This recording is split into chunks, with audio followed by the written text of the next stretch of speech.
Merhaba, bugün yine çok katmanlı bir konuya giriyoruz. 90'lı yıllar, Türkiye'nin Kürt coğrafyasındaki o çatışmalı dönem. Ama bu sefer hani o büyük başlıklardan, genel rakamlardan biraz uzaklaşacağız. Sahaya ineceğiz. Oradaki insanların hayatlarına bakacağız. Ne yaşadılar, nasıl yaşadılar? Elimizdeki kaynakta çok detaylı. Diyarbakır'ın birbirine komşu 3 ilçesini mercek altına alan bir akademik çalışma. Kulp, Lice ve Silvan ve misyonumuz şu, coğrafi olarak dip dibe bu üç yer nasıl oldu da 90'ların fırtınasını bu kadar farklı yaşadı? Yani bir savaş yerelde nelere yol açar? İşte bu soruların peşine düşeceğiz. Aslında bu üç ilçenin hikayesi bize şunu gösteriyor. Hani büyük stratejiler vardır ya, ister devletin olsun, ister PKK'nın. Bu stratejiler sahaya indiğinde bambaşka sonuçlar doğurabiliyor. Muazzam bir örnek bu. Çünkü o büyük planlar her bir köyün, her bir ailenin kendi tarihine, kendi dokusuna çarpıyor. Ve tabii ki insanların verdiği o akıl alınmaz derecede zor kararlara. Yani bu büyük bir savaşın nasıl binlerce küçük kişisel trajediye dönüştüğünün analizi olacak. O zaman en baştan başlayalım değil mi? Temellerden.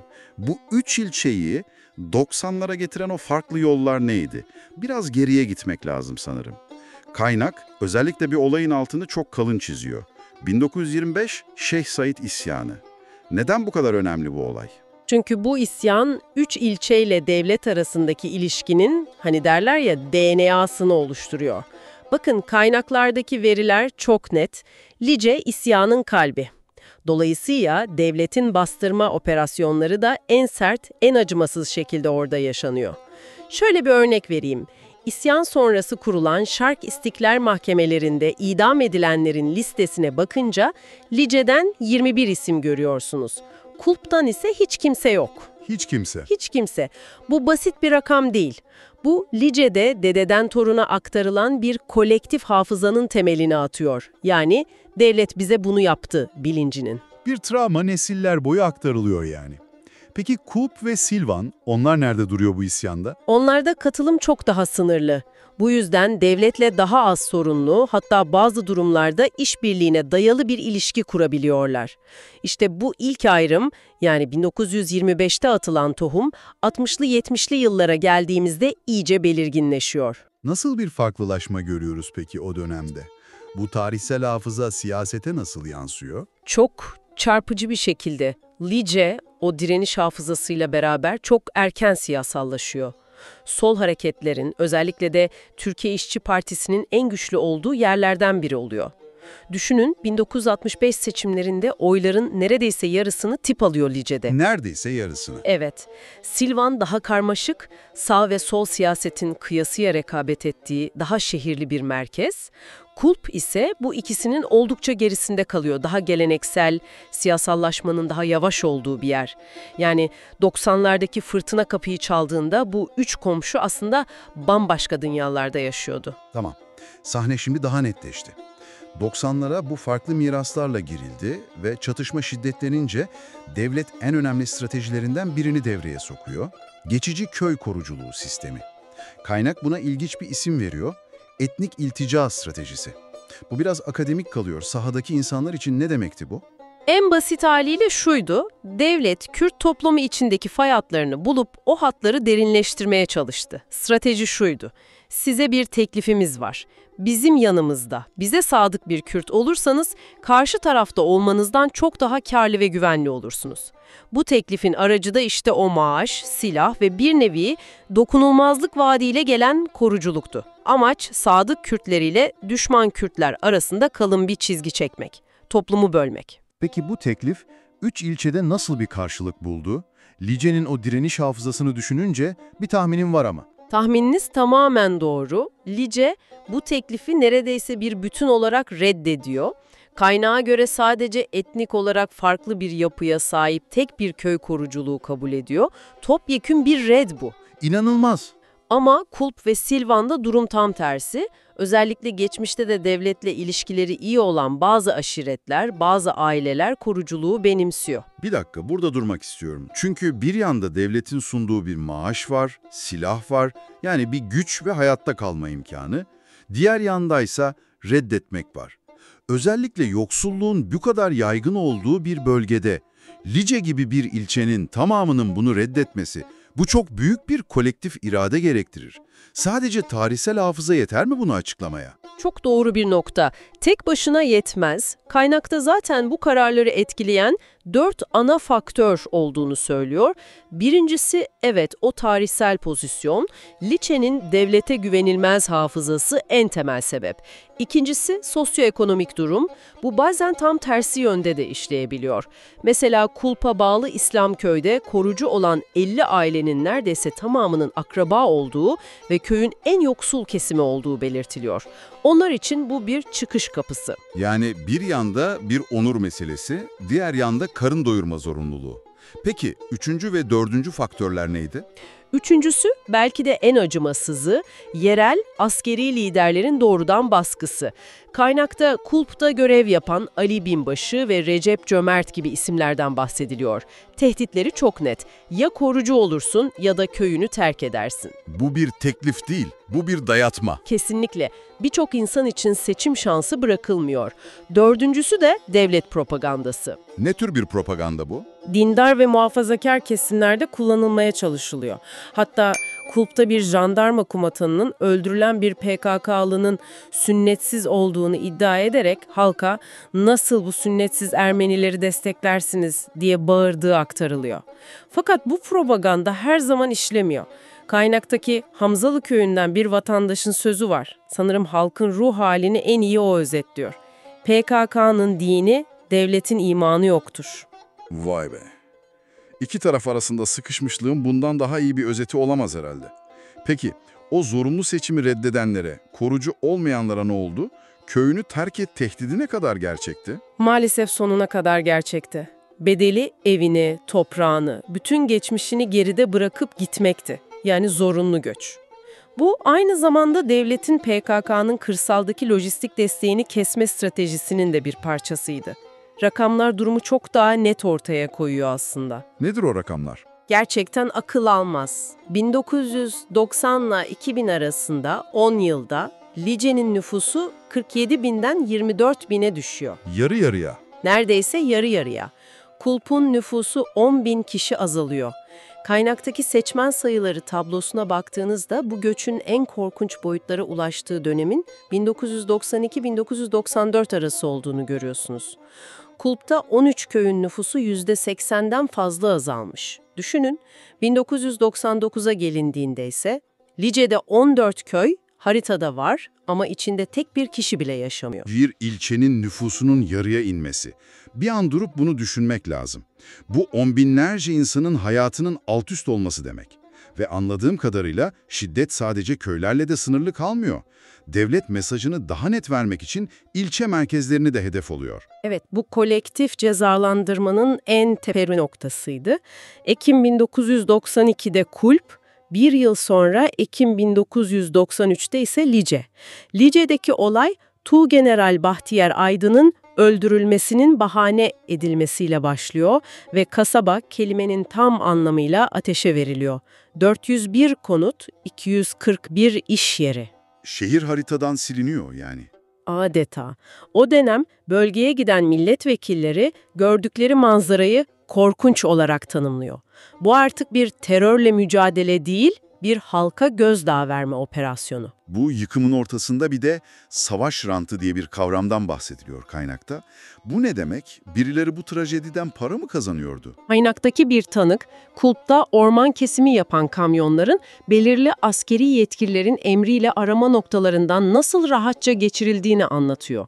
Bu rantı paylaşanlar da genellikle yerel askeri yetkililer, korucu başları ve itirafçılardan oluşan bir ağ. Savaşın karanlık yüzü tam olarak bu. Peki tüm bu baskı, yakılan köyler, zorunlu göçler karşısında halkın ve PKK'nın tepkisi ne oldu? Yani sadece boyun eğip gitmediler herhalde. Elbette hayır. Özellikle 1999-93 arası dönem kaynakta Serhildan yani başkaldırı yılları olarak geçiyor. Kitlesel sivil eylemler çok yaygın. Kepenk kapatmalar, okul boykotları, on binlerce kişinin katıldığı protestolar. Özellikle çatışmalarda öldürülen PKK'lıların cenazeleri çok büyük halk gösterilerine dönüşüyordu. Hatta bu dönemin en kanlı olaylarından biri 1991'de Kulp'ta yaşanıyor. Öldürülen 16 gerillanın cenazesini almak isteyen halkın üzerine ateş açılıyor ve 10 sivil hayatını kaybediyor. Bu olay Kulp halkının hafızasında derin bir yara bırakıyor. Anladım. Yani sivil bir direniş var ama PKK'nın stratejisi sadece bununla sınırlı değildi, değil mi? Silahlı eylemler de vardı ve kaynak bu eylemlerin bazılarının çok tartışmalı sonuçlar doğurduğunu, hatta stratejik bir hataya dönüştüğünü söylüyor. olarak gördüğü kişileri hedef alırken bir yandan da korucu olan köylere yönelik saldırılar düzenledi. Özellikle Kup'taki Hamzalı ve Yaylak köylerinde yaşananlar birer katliamdı. Hamzalı'daki baskında 7'si çocuk, 9'u kadın olmak üzere toplam 21 sivil hayatını kaybediyor. İşte bu başta konuştuğumuz o büyük stratejilerin sahada çökmesi meselesinin en acı örneği sanırım. PKK'nın amacı koruculuk sistemini çökertmek, hainleri cezalandırmak ama sonuç tam tersi oluyor. Aynen öyle. Bu eylemler PKK'ya halk desteğini arttırmak yerine tam tersine kararsız olan bazı kesimleri korkuyla ve çaresizlikle devletin yanına itti. Koruculuğu daha da pekiştirdi. Yani hainleri yok etme stratejisi aslında daha fazla hain yarattı. Makro bir stratejinin mikro düzeyde nasıl tamamen geri teptiğinin ders kitabı gibi bir örneği bu. Benzer bir sorun kurmaya çalıştıkları halk mahkemelerinde de yaşandı. Bazen yoksul köylüler için bir adalet kapısı olurken, bazen yerel milislerin kişisel husumetlerini çözdüğü bir baskı aracına dönüştü. Kaynaktaki bir görüşmecinin dediği gibi, PKK bilerek yapmadı ama ona bilgi verenler hep PKK'yı yanlış eylemlere sevk ettiler. Şimdiye kadar hep iki taraflı bir çatışmadan bahsettik. Devlet ve PKK. Ama Silvan'a geldiğimizde denklem çok daha karmaşık ve korkunç bir hal alıyor. Sahneye üçüncü bir aktör çıkıyor. Hizbullah. Hizbullah nereden çıktı ve neden Silvan'ı kendine merkez üssü seçti? Hizbullah, PKK'nın Marksist-Leninist ideolojisine tamamen zıt, radikal İslamcı bir hareketti. 90'ların başında bölgede güçlenmeye başladı ve PKK'yı kendine en büyük düşman olarak gördü. Silvan, Batman ve Diyarbakır'ın bazı mahalleleri bu iki örgütün inanılmaz kanlı bir savaşına sahne oldu. Ama Silvan bu savaşın adeta başkentiydi. Sadece 1992-93 yıllarında yüzlerce sivilin bu çatışmada hayatını kaybettiği belirtiliyor. İlçe bir iç savaş alanına dönmüştü. Dönemin belediye başkanının ifadesine göre nüfus bu çatışmalar yüzünden 60 binden 25 bine kadar düşmüş. İnanılır gibi değil. Peki devletin bu kanlı denklemdeki pozisyonu neydi? İki yasa dışı örgüt birbiriyle savaşırken devlet ne yapıyordu? Sadece izliyor muydu? Yapmak için Hizbullah'ın eylemlerine en azından göz yumduğu, hatta yer yer desteklediği algısı. Bunu destekleyen çok çarpıcı bir veri var. Hizbullah eylemlerinin en kanlı olduğu 1991-95 yılları arasında örgüte yönelik devlet operasyonlarının sayısı neredeyse yok denecek kadar az. Ne zamanki eylemler azalıyor 1995'ten sonra operasyonlar tavan yapıyor. Bu ters orantı pek çok kişi için bu göz yumma iddiasının kanıtı niteliğinde. Bu çok düşündürücü bir veri. Peki bu strateji işe yaradı mı? Yani Hizbullah şiddeti ve devletin bu tutumu Silvan halkını Kürt siyasetinden uzaklaştırdı mı? İşte yine bir stratejinin daha sahada nasıl tam ters teptiğini görüyoruz. Sonuç, beklenenin tamamen zıttı oldu. Halk hem Hizbullah'ın acımasız şiddetine hem de devletin buna göz yumduğu algısına karşı muazzam bir tepki geliştirdi. Bu tepki o dönemki legal Kürt siyasi hareketi olan HDP'ye yöneldi. Silvan, tüm bu baskı ve şiddet sarmalına rağmen 1995 ve 1999 seçimlerinde Kürt siyasetinin en güçlü kalelerinden biri haline geldi. İnanılmaz bir direnç. Evet, 1999'da HDP oyların yaklaşık %64'ünü aldı. Yani Hizbullah Silvan'ı temizlemek yerine tam tersine halkı legal Kürt siyasetine daha da sıkı sarılmaya itti. Peki, tüm bu karmaşık ve acı dolu hikayeleri bir araya getirdiğimizde ne görüyoruz? Kulp, Lice ve Silvan. Yan yana duran 3 ilçe ama 90'larda sanki 3 farklı ülke gibiler. Kesinlikle. Özetle Lice'nin köklü direniş geleneği onu topyekün bir redde ve bunun bedeli olarak da korkunç bir yıkıma götürdü. kulpun daha parçalı toplumsal yapısı hem devletin böl ve yenet stratejisine hem de PKK'nın kendi hatalarına daha açık hale geldi. Bu yüzden siyasi olarak da bölündü. Düşünün 1991'de Kürt siyasetinin %75 oy aldığı ilçe 1999'da %16'ya geriledi. Silvan ise üçüncü bir aktör olan Hizbullah'ın yarattığı o cehennemin içinden geçerek tepkisel de olsa kendi politik tavrını çok daha net bir şekilde ortaya koydu. Bu çalışma 90'lı yıllarda bu üç ilçenin yollarının ne kadar keskin bir şekilde ayrıldığını gösteriyor. Sizi üzerinde düşüneceğiniz bir soruyla baş başa bırakalım o zaman. Bu üç ilçe bu kadar farklı ve travmatik tecrübelerden geçmiş olmasına rağmen kaynak 2000'li yıllara gelindiğinde siyasi tercihler anlamında büyük ölçüde yeniden aynı çizgide, yani Kürt hareketini destekleme yönünde birleştiğini ima ediyor. Bu kadar acı, bölünme ve farklılaşmadan sonra uzun vadede benzer bir siyasi sonuca varılması, devlet şiddetinin, direnişin ve toplumsal hafızanın kalıcı etkileri hakkında size ne düşündürüyor?